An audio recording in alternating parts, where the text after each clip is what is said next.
This week's challenge came straight from the Data School classroom. So what we're looking at is employees who've had time off for accident or illness, and we have the start date that they started being off from and how many days off they needed to take. And so at the moment, if we're trying to look at a specific date in question, we can't really tell how many employees were off on that day without kind of manually having to do those calculations in our own heads. So let's turn this into a data set where we can answer those sorts of questions. Well, we'll need to use a technique called scaffolding, which is where our other data set comes in.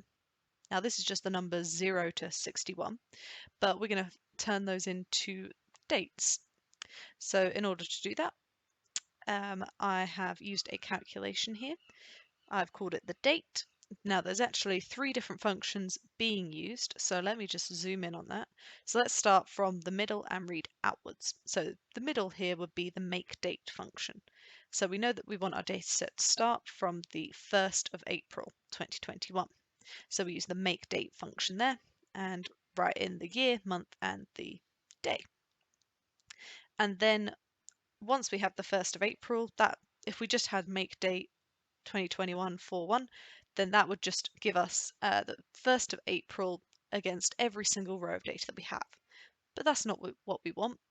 We want to use the date add function to add on the number of days in the scaffold. So in our first row, we would add on 0 days. In our next row, we would add on 1 day to make it the 2nd of April, and so on and so forth.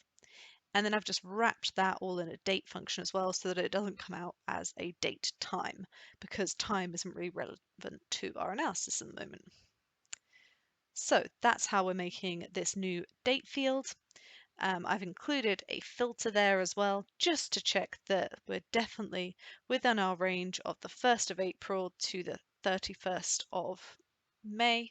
Like, we only had 61 rows, so it's not actually filtering out any values, but better to be safe than sorry. Who knows, our scaffold might change.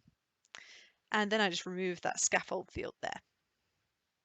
So that's great. We now have our complete list of dates from the 1st of April to the 31st of May. So next, what we're wanting to do is we're wanting to turn this data up here that we have.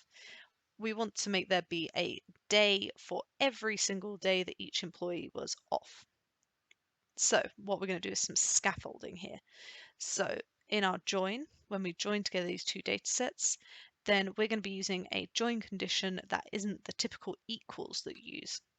We're going to say our days off are greater than or equal to the scaffold. So basically, our days off is the upper bound, so whether that be 2 days off, then that would bring in the rows of the scaffold 0, 1, and 2. So then, therefore, if with our start date, we can add on 0 days, 1 days, and 2 days to get all of those different days off. So that's going to be really useful to help build out that picture. So our days off are looking like, again, a similar calculation to what we just used. We're using the date add function again with the day, adding on that scaffold to our start date, wrapping that in a date function. So it's not a date time data type.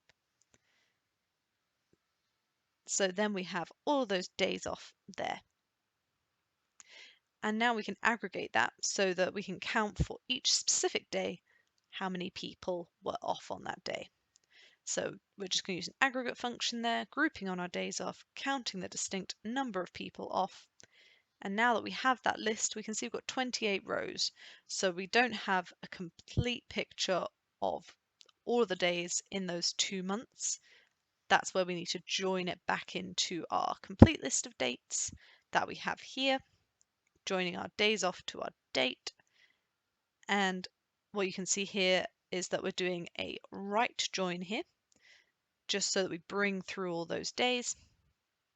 And when we do bring through all those days, obviously where we have 0 people off, that's just being treated as a null. So the only thing left to do is to click on that null value and just type in a 0, and then that gives us the finished data set that we're looking for.